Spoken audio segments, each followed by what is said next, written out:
Vokatra tsara ihany koa amin'izay taranja baolina lavalava izay nahazo ny prix Beyond Global Award 2024 i Madagasikara tamin'ny alalan'ny tetikasan'ny terrain mêlé eo amin'izay taranja baolina lavalava fampiroboroboana eo amin'ny sehatra ho an'ny ankizy madinika eny amin'ny sekoly izay. Netin'ny tetikasa terrain mêlé avy dia avy ny rugby malagasy ny 12 septambra 2024 lasa teo dia nahazo ny prix Beyond Global Award 2024 tany New York i Madagasikara tamin'ny alalan'ny tetikasan'ny terrain mêlé, tetikasa izay niompana tamin'ny fampiroboroboana sy fampivelarana ny taranja baolina lavalava tany an-tsekoly any amin'ny faritra atsimon'ny nosy iny sy ny faritra maro teto Madagasikara.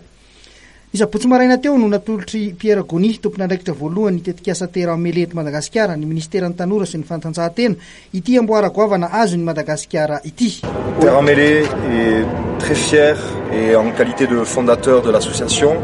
aujourd'hui d'offrir ce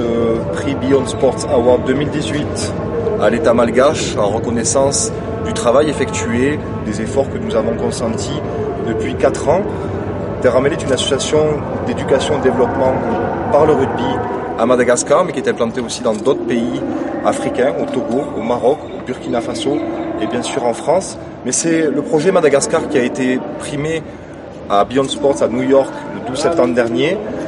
parce qu'il y a une histoire d'amour, je crois, entre le rugby et Madagascar. C'est assez unique au monde ce qui se passe ici. Et je crois que le rôle du rugby à Madagascar est de tout premier ordre. D'une part parce qu'il joue à la fois un rôle de catalyseur,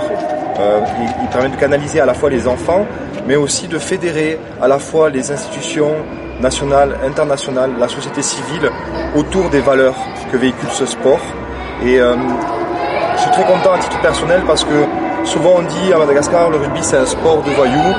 et on vient de montrer, de prouver que non, c'est avant tout un sport éducatif qui permet aux enfants de se construire avec des valeurs saines, dans le respect, dans l'équité, dans le partage, la solidarité.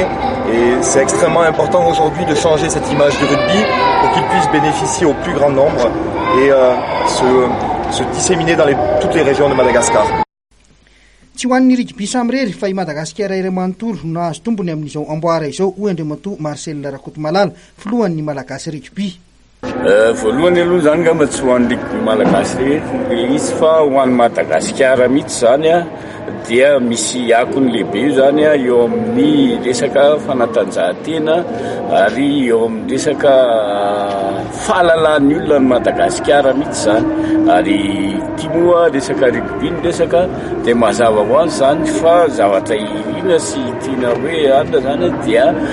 izy zany ny fiaraha-miasa sy ny fitombon'ny eto dia tena miteny anazy fitombon'ny subvention azo avy any amin'ny ordre rugby ary ny fiaraha-miasa amin'ireo association sy firenena zay mpanohana ny rugby zany maneran-tany. Zay zany anisan'ny zava-dehibe amin'ny ny fahazahoana ady io, ary akoatran'izay eo amin'ny lafiny ekonomika io zany dia anisany ahafantaran'ny olona Madagasikara ary tena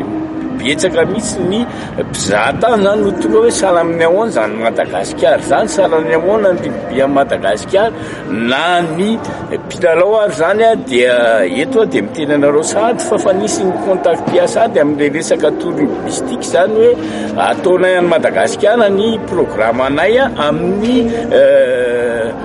vacances amin'ny heritaona. Vacances tiako lazaina eto zany dia eo amin'ny mois de juillet ou septembre, zay foana zany no programme an'ilay touristique zany. Efa nanomboka ny taona 2024 no niasa teto Madagasikara ny terrain mêlé, nitondra fanabeazana sy fampianarana ny tontolon'ny taranja baolina lavalava an-tsekoly. Nandritra izay nojoroany izay dia efa ankizy maherin'ny 3 alina no efa nahazo tombotsoa tao anatin'ny faritra 20.